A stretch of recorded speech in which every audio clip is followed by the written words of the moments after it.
Dear students, welcome to Sharad Malhotra classes. So today we are going to start with question number 3, exercise 5.2, chapter 5 arithmetic progression, class 10th। बच्चों, इस channel पे मैं सारी NCERT की syllabus आपके साथ solve कर रहा हूँ, तो आप इस चैनल को देखिए, शेयर कीजिए अपने फ्रेंड्स के साथ, सब्सक्राइब कीजिए। और जहाँ भी आपको किसी सम में कोई दिक्कत आती है, समझ में नहीं आता है, तो आप मुझसे क्वेश्चन करके उसका पूछ सकते हैं कमेंट बॉक्स में, मैं आपको उसके आंसर ज़रूर दूंगा। तो यहाँ क्वेश्चन नंबर 3 में बात हो रही है find the missing terms in the following AP. तो ये हमें एक एपी दिया हुआ है, इसके बीच में कुछ टर्म्स जो हैं मिसिंग हैं, तो इसको हमें सॉल्व आउट करना है, फाइंड करनी है इन मिसिंग टर्म्स को।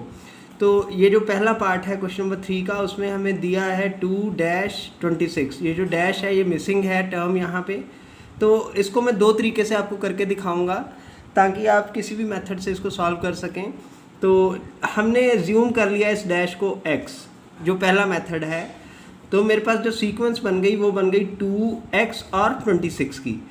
तो अब जो कॉमन डिफरेंस होता है बेटा, वो दोनों में सब में कॉमन होगा। तो x - 2 जो है that will be equal to 26 - x। तो ये मेरे पास एक इक्वेशन बन गई है।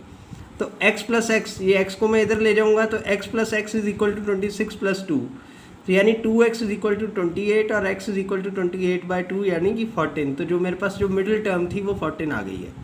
जो इसका दूसरा तरीका है सॉल्व करने का, तो वो है a, जो फर्स्ट टर्म है मेरे पास वो 2 है, a3 जो है वो 26 है। तो a3 क्या होगी मेरे पास, a + n - 1 × d, ये हमारा nth टर्म फाइंड करने का फार्मूला है। बच्चों, ये फार्मूला और इसकी बेसिक इंट्रोडक्शन की मैंने एक्सरसाइज डाली हुई है, आप इसको देख सकते हैं। और उसको आप उसमें इस फार्मूला को अच्छे तरीके से मैंने समझाया है। तो a3 मेरे पास 26 है, 26 is equal to first term 2 है a प्लस n यानी कि थर्ड टर्म -1 n - 1 × d। तो मेरे पास वैल्यू क्या आई, 26 is equal to 2 + 3 - 1 is 2, 2d। तो 26 - 2 इज इक्वल टू 2d, यानी 2d इज इक्वल टू 24 और d जो है 12 आ गया। तब जब d 12 आ गया तो 26 - 12 14। तो उसी तरीके से जो मेरा a2 है वो 14 मेरा फाइंड आउट हो गया। अब इसका पार्ट 2 है, ये इसमें आप देखें -13-3। तो हमें जो है सबसे पहले इसका d जो डिफरेंस है वो फाइंड आउट करना पड़ेगा ताकि हम इस पूरी सीक्वेंस को लिख पाएँ। तो इसको मैं सॉल्व करने जा रहा हूँ। a2 मेरे पास 13 है और a4 जो है वो मेरे पास 3 है।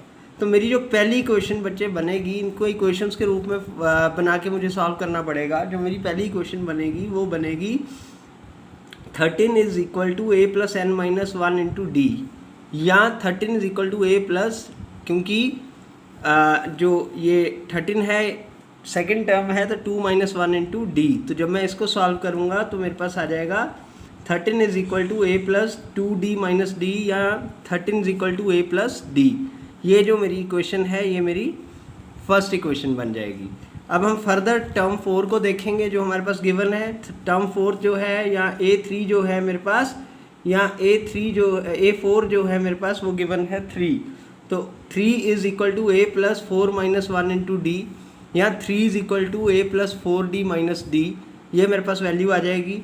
तो a की वैल्यू मेरे पास क्या आ जाएगी, 3 की वैल्यू मेरे पास क्या आ जाएगी, 3 is equal to a + 3d। ये मेरे पास सेकंड इक्वेशन हो गई। तो अब मैं फर्स्ट इक्वेशन को सेकंड में से जब सब्सट्रैक्ट करूँगा तो मेरे पास वैल्यू आएगी 3 is equal to a + 3d - 13 is equal to a + d। तो मेरे पास आ जाएगा -10 इज इक्वल टू 2d, या d की वैल्यू जो है वो मेरे पास आ जाएगी -5। अब मुझे इसको आगे सॉल्व करना है। इससे मुझे जो दो डिफरेंसेस, जो दो डैश दिए हुए हैं, उनको मैं फाइंड आउट कर लूँगा।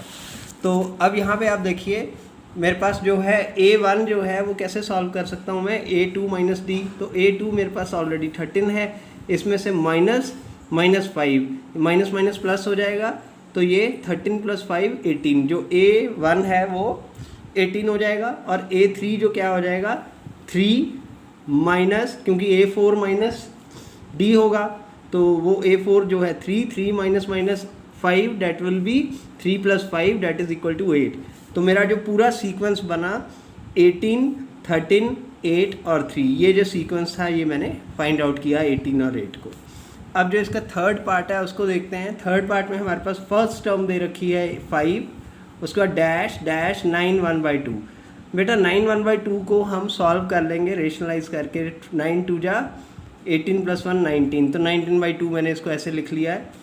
तो अगर अब मैं इसको इक्वेशन बनाना चाहूँ तो मेरे पास जो इसकी इक्वेशन बनती है 19/2 is equal to a + n-1 × d। ये वही फार्मूला है जिससे मैं nth टर्म को फाइंड आउट करता हूँ। तो यहाँ पे 19/2 इज इक्वल टू 5 + 4 - 1 × d ये लगा दूंगा। 19/2 जो है that will be equal to 5 + 3d, 4d - d is 3d। तो हम 3d को लिख सकते हैं 19/2 - 5। अब इसको मैं सॉल्व करूंगा तो 5 2 = 10, जब 2 मेरा एलसीएम आ जाएगा तो 3d इज इक्वल टू 19 - 10/2 यानी 9/2। तो d की वैल्यू क्या आ जाएगी 9/2 × 1/3 यानी कि 9/6, और ये कट जाएंगे तो 3/2 जो है वो मेरे d की वैल्यू आ जाएगी।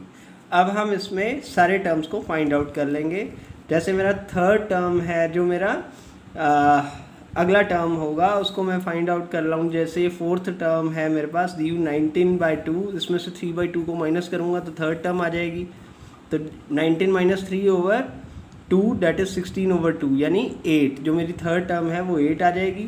उसी तरह से a2 को जब मैं फाइंड आउट करूँगा तो a3 - d यानी कि 8 - 3/2। तो 2 8 जा 16, 16 - 3 is 13, 13/2 ये मेरी a2 आ जाएगी। तो इस तरीके से मैं ये सीक्वेंस को फाइंड आउट कर पाऊँगा। आइए अब फोर्थ जो पार्ट है इसका उसको फाइंड आउट करने की कोशिश करते हैं। तो जो मेरा फोर्थ पार्ट है बच्चों वो कहता है -4 --- 6। तो यानी a6 जो है that will be equal to a, ये मैंने फार्मूला यहाँ लिख दिया। मेरे पास जो है a6 गिवन है, a2 गिवन है। तो a6 की वैल्यू क्या हो जाएगी 6 इज इक्वल टू a यानी -4 + n-1 यानी 6 - 1 × d। तो ये मेरे पास वैल्यू आ जाएगी 6 - 4, 6 - d is 6d - d is 5। तो 6 इज इक्वल टू -4 + 5d। तो इसको हम आगे अब सॉल्व करेंगे। तो जब हम इसको आगे सॉल्व करने लगेंगे तो मेरे पास वैल्यू है -4 + 5d इज इक्वल टू 6 या 5d इज इक्वल टू 10। तो अब कॉमन डिफरेंस मेरे पास d क्या आ गया 10/5 यानी कि 2। तो अब मैं आगे इसको सॉल्व करता हूँ। a2 फाइंड आउट जब करना है मुझे तो a + d करना है, यानी a मेरे पास -4 है और कॉमन डिफरेंस जो है 2 है तो -2 हो गया। अब मेरे पास a2 है तो मैं a3 को फाइंड आउट कर लूँगा, यानी a2 + d -2 + 2 ये दोनों कट जाएंगे तो 0 आ जाएगा। अब a4 फाइंड आउट करना है तो a3 में d कर दूंगा तो 0 + 2 इज़ 2। अब a5 फाइंड आउट करना है तो a4 में d ऐड कर दूंगा यानी 2 + 2 इज़ 4। तो इस तरीके से मेरे पास पूरा सीक्वेंस जो बन के आएगा वो आएगा -4 -2 0 2 4 6। उम्मीद है मुझे कि इस तरीके के सम आपको समझ आ रहे होंगे। बच्चों यहाँ पर a ना दिया हो तो वहाँ पर हमें इक्वेशन बना के कंपेयर करके पहले डिफरेंस फाइंड आउट करना पड़ता है और फिर उसका डी फाइंड आउट करने के बाद हमें टर्म्स फाइंड करनी पड़ती हैं। जैसे अब ये फिफ्थ सम है हमारे पास -38 -22।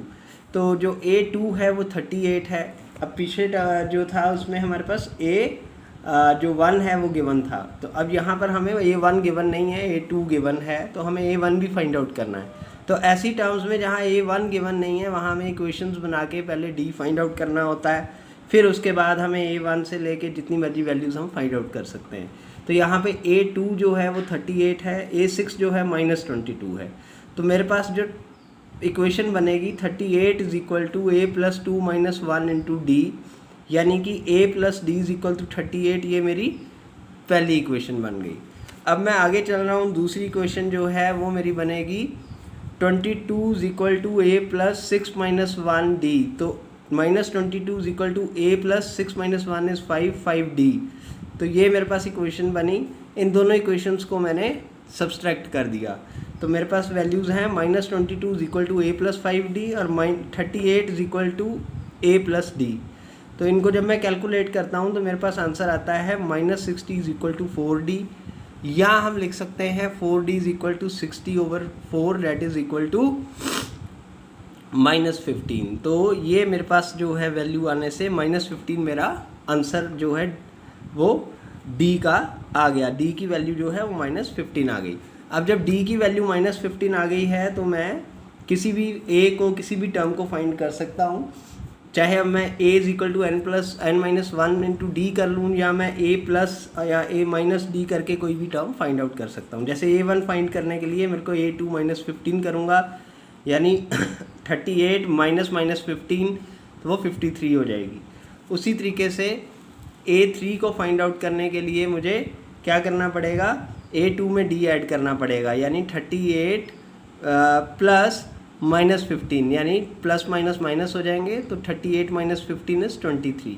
उसी तरीके से a4 में मुझे फाइंड आउट करने के लिए a3 में d करना पड़ेगा ऐड, तो a3 मेरे पास 23 आ गई है। 23 प्लस -15 को करूँगा जब मैं कैलकुलेट तो 8 आ जाएगा।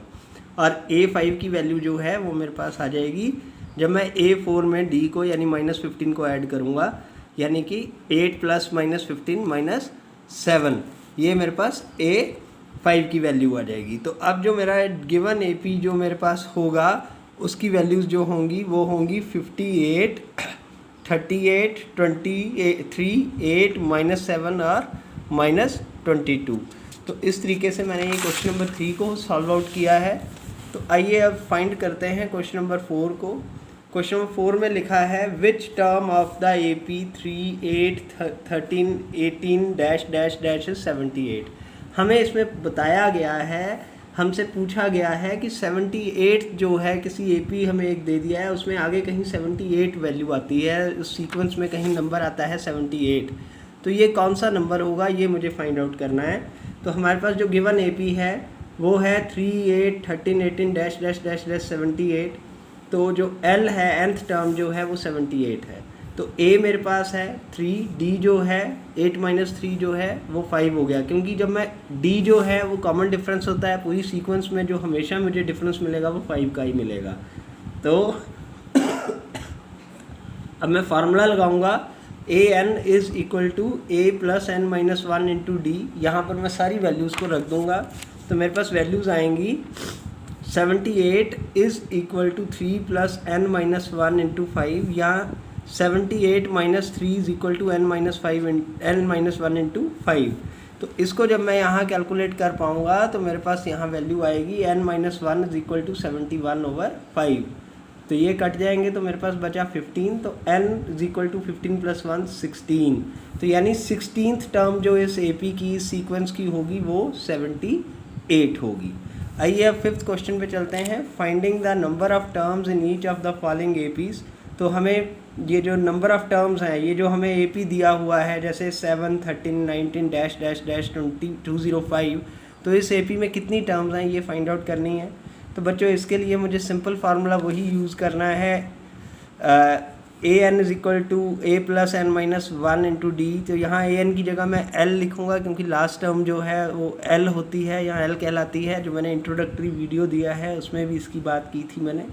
तो यहाँ मेरे पास A की वैल्यू 7 है, D जो है वो 13 माइनस 7 यानी 6 आ जाएगा, और L जो है 205 है। तो फॉर्मूला क्या है मेरे पास, L is equal to A plus n minus 1 into d. तो 205 is equal to 7 plus n minus 1 into d. तो 205 माइनस 7 जो है वो 198 हो जाएगा। तो n minus 1 is equal to 198/6 यानी 33 आ गया। तो n की वैल्यू मेरे पास क्या आ जाएगी, 33 plus 1 that is equal to 34। तो इस तरीके से मैंने क्वेश्चन नंबर 5 का फर्स्ट पार्ट फाइंड आउट किया। तो सेकंड पार्ट को फाइंड आउट करने के लिए हम देखते हैं, मेरे पास वैल्यू है 8, 15.5, 13 डैश डैश डैश आगे 47। तो ये जो वैल्यू है इसको हम करेंगे, पुट कर देंगे पहले A 18, D 15 1/2 यानी 31/2 यानी 2 15 2 30, 30 प्लस 1 31, 31/2 आ जाएगा। फिर 18 जो है इसका डिफरेंस जो है वो मेरा आ जाएगा, यहाँ पे फाइंड आउट करूँगा मैं। तो 31 माइनस 36/2, तो ये -5/2 इसका डिफरेंस आएगा। तो L जो लास्ट टर्म है वो -47 है। तो -47 is equal to 18 plus n minus 1 into 5/2। तो -47 -18 जो है वो बन जाएंगे -62 और n-5/5/2। तो इसको मैं यहाँ से इस साइड ले जाऊँगा तो ये मल्टीप्लाई हो जाएगा यहाँ पे, क्योंकि ये मल्टीप्लाई में है। तो 65 n-1 इज़ इक्वल टू 65 × 2/5, ठीक है। तो यहाँ पे जो मेरी वैल्यू है वो बनेगी n-1 इज़ इक्वल टू 13 × 2/5, यानी कि n-1 26 और n की वैल्यू 7 आ जाएगी। तो इस तरीके से हम फाइंड आउट कर सकते हैं कि इस AP में 27 वैल्यूज़ जो होंगी या टर्म्स होंगी। तो thank you for watching this video बेटा। अगर कहीं पे भी कोई दिक्कत आ रही है, कोई सम आपसे सॉल्व नहीं हो रहा, NCERT के अलावा भी अगर कोई सम आपसे सॉल्व नहीं हो रहा, तो आप कमेंट बॉक्स में मुझे लिख सकते हैं। ज़्यादा से ज़्यादा अपने फ्रेंड्स के साथ ये शेयर करें और सब्सक्राइब करें। Thank you for watching this video.